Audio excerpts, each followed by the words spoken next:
नमस्कार प्रिय दर्शकों, आज के इस कार्यक्रम में हम चर्चा करने जा रहे हैं मिथुन राशि वाले जातकों के लिए सितंबर का महीना कैसा रहने वाला है।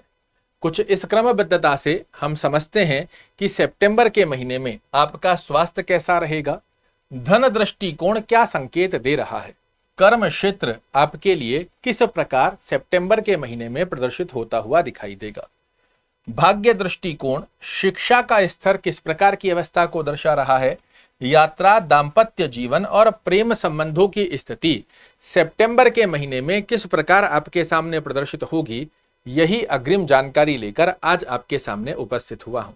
और जब ग्रह गोचरीय अवस्था के आधार पर आप नियर फ्यूचर को समझ लेते हैं तो किसी भी प्रकार की प्लानिंग को करना आपके लिए बहुत सहज हो जाता है। एक एक कर समझते हैं। जिस पहली अवस्था में शास्त्र क्या कहता है, शास्त्र कहता है पहला सुख है निरोगी काया। अगर आपका स्वास्थ्य अच्छा है तो सब कुछ बहुत अच्छा है। स्वास्थ्य में कहीं कुछ परेशानी आई तो चाहे जितना आप धन अर्जित कर लीजिए, किसी काम का नहीं है। यहां आप सभी लोगों को पता होना चाहिए कि मिथुन राशि वाले जातकों के लिए आपके लग्न के स्वामी होते हैं बुध महाराज। कहां विराजित रहेंगे तो आपके पराक्रम भाव में। कब तक रहेंगे तो 23 सितंबर तक। 23 सितंबर के पश्चात में ये अपनी ही राशि में आकर भद्र महापुरुष राजयोग बनाएंगे।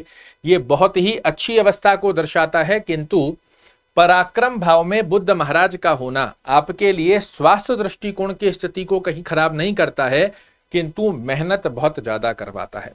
मेहनत करने के चलते कहीं ना कहीं आप थोड़ा सा थकान फील करें, आलस्य प्रवृत्ति की स्थिति का योग बनकर आए, इस प्रकार की स्थिति बनती है, किंतु इसे आपको सितंबर के महीने में त्याज्य करना आवश्यक रहेगा। उसका कारण है कि आपके लग्न में मंगल महाराज भी विराजित हैं। पहले आप आलस्य प्रवृत्ति या फिर कार्यों को टालते हुए आज कर लेंगे, कल कर लेंगे, अभी नहीं परसों कर लेंगे, फिर जब सर पर आकर वो कार्य गिरेगा तो कहीं ना कहीं लग्न में बैठा मंगल आपको फ्रस्ट्रेशन दे सकता है। आपके अनुसार कार्य नहीं होंगे तो बिना फिजूली की टेंशन दे सकता है। ऐसे में समयबद्धता के आधार पर अपने कार्यों को पूर्ण करते रहेंगे तो सितंबर के महीने में स्वास्थ्य दृष्टिकोण भी अच्छे से कार्य करेगा और आपके द्वारा की गई मेहनत के रिजल्ट भी आपके पक्ष में बनकर आते हुए दिखाई देंगे। दूसरी अवस्था में धन दृष्टिकोण की स्थिति, जिसे शास्त्र कहता है दूसरा सुख क्या है तो धन की माया। यहां आपके महीने की पहली ही तारीख पर धन भाव के स्वामी चंद्र महाराज धन भाव में ही विराजित हैं। ये अपने आप में एक बहुत अच्छा संकेत होता है और मैं हमेशा आपको इंगित करता हूं कि जब भी धनेश धन भाव में महीने की पहली तारीख से प्रवेश करे, ये बहुत अच्छा संकेत माना जाता है कि इस महीने में धन से संबंधित कार्यों की स्थिति आपके लिए पक्षकारी स्वरूप को दर्शाकर देती हुई पाई जाएगी। कोई भी लेन देन करना है इस महीने में आपका वो कार्य पूर्ण होता हुआ दिखाई देगा। कर्म क्षेत्र की यदि हम चर्चा करते हैं तो ये है आपका कर्म भाव, और कर्म भाव के स्वामी कौन है तो देवगुरु बृहस्पति। कहां विराजित हैं तो आपकी कुंडली में द्वादश भाव में जाकर विराजित हुए हैं।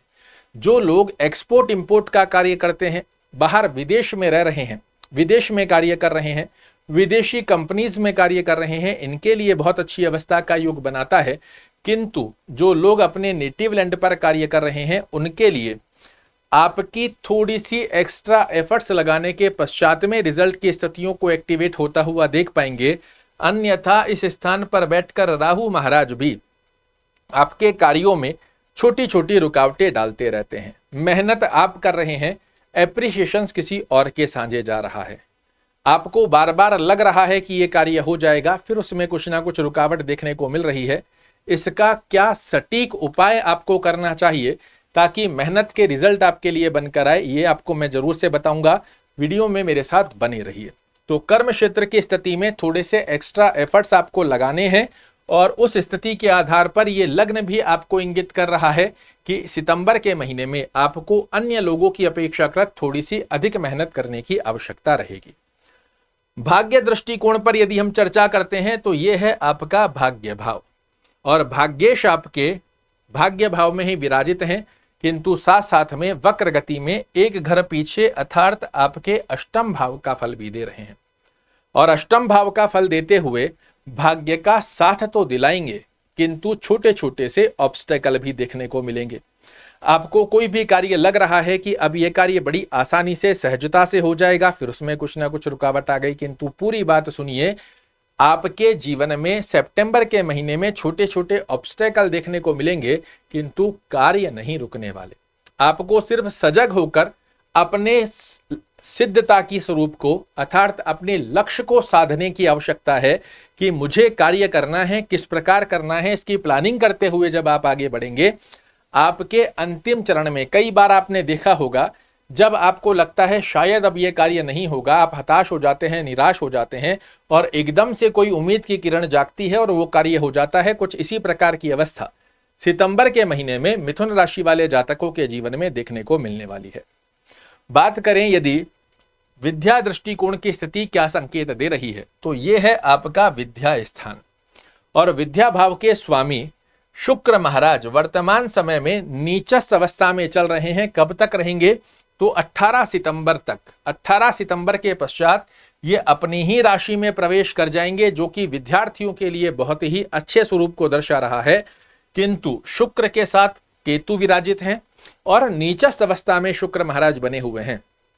यदि सितंबर के महीने में आप अपनी विद्या से ध्यान हटाकर खेलना कूदना, घूमना फिरना, मौज मस्ती, कंप्यूटर मोबाइल के अंदर समय खराब करना, मित्रगणों के साथ में चीजों को, समय को अस्त व्यस्तता के स्वरूप में परिवर्तित करते हो, ये कहीं ना कहीं आपको अन्य विद्यार्थियों की अपेक्षाकृत पीछे ले जाकर खड़ा कर देगा।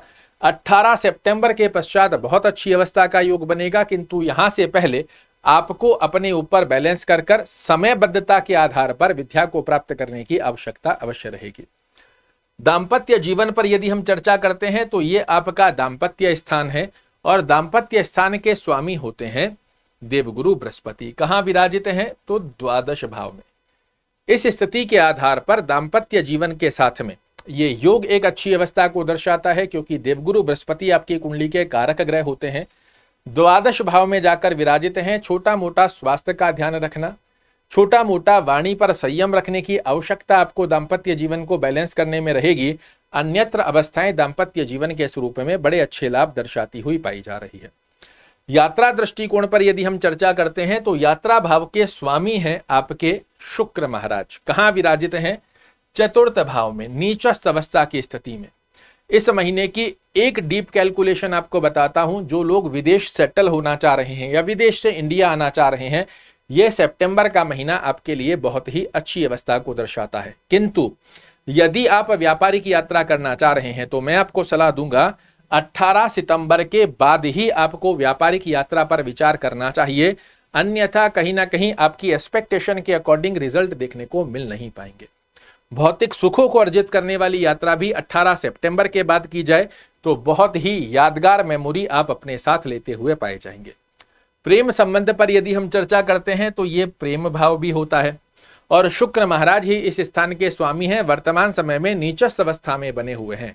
यहां एक बात ध्यान रखना आवश्यक रहेगा, 18 सितंबर तक आपके द्वारा की गई किसी भी प्रकार की अपने पार्टनर से ओवर एक्सपेक्टेशन या बिना फिजूली के जिन चीजों को इग्नोर किया जा सकता है उन पर भी आप ये रिएक्ट करते हो। ये शुक्र केतु की युति कहीं ना कहीं आपके रिलेशनशिप को खराब करती है, इवन उसे ब्रेकअप की स्थिति में भी बना देती है। तो 18 सितंबर तक अपने रिलेशन की स्थिति को थोड़ा सा बैलेंस करके रखना आवश्यक रहेगा। अब हम जानते हैं इस महीने के शुभ रंग, शुभ अंक और शुभ दिवस क्या हैं, जिनका पालन कर आप बना सकते हैं इस महीने को अर्थात सितंबर के महीने को यादगार। कोई भी बड़ा कार्य यदि आप करने पर विचार कर रहे हो, मैं आपको सजेस्ट करूंगा बुधवार और शनिवार के दिन किसी भी प्रकार का कार्य आपको करना हो। 18 सितंबर के पश्चात शुक्रवार के दिन आर्थिक दृष्टिकोण से संबंधित कोई भी कार्य यदि आप करने पर विचार कर रहे हो, ये दिवस आपकी सक्सेस के अंदर आपके कार्य में सफलता की परसेंटेज को बढ़ाते हुए पाए जाते हैं। शुभ रंग की यदि हम चर्चा करते हैं तो हरा रंग, सफेद रंग, काला और नीले रंग का जितना ज्यादा खाना पहनना आसपास के वातावरण में आप प्रयोजन में लाते हो, ये आपके लिए एक सकारात्मक ऑरा को क्रिएट करता हुआ पाया जाएगा। शुभ अंक की यदि हम चर्चा करते हैं तो 2, 3 और 6 इनको सिंगल डिजिट में या टोटल के मूलांक में किसी भी प्रकार से आप प्रयोजन में लाते हो, ये नंबर बन जाते हैं सितंबर के महीने में आपके लिए लकी चार्म। ब्रह्म की के बारे में यदि हम चर्चा करें तो ओम बुधाय नमः का जाप करना, गणेश चालीसा का पाठ करना या सुनना, दोनों में से जो संभवत स्थिति बनती है इसे फॉलो कीजिए। चलते फिरते ओम शुक्राय नमः का जाप करना निश्चित रूप से आपको नकारात्मक दृष्टिकोण से बचाकर सकारात्मक दृष्टिकोण में दिलाएगा आकस्मिक धन लाभ। आशा करता हूं मेरे द्वारा दी गई ये जानकारी आपको पसंद आएगी। कल फिर से एक नई जानकारी लेकर आपके सामने उपस्थित होऊंगा। तब तक के लिए नमस्कार।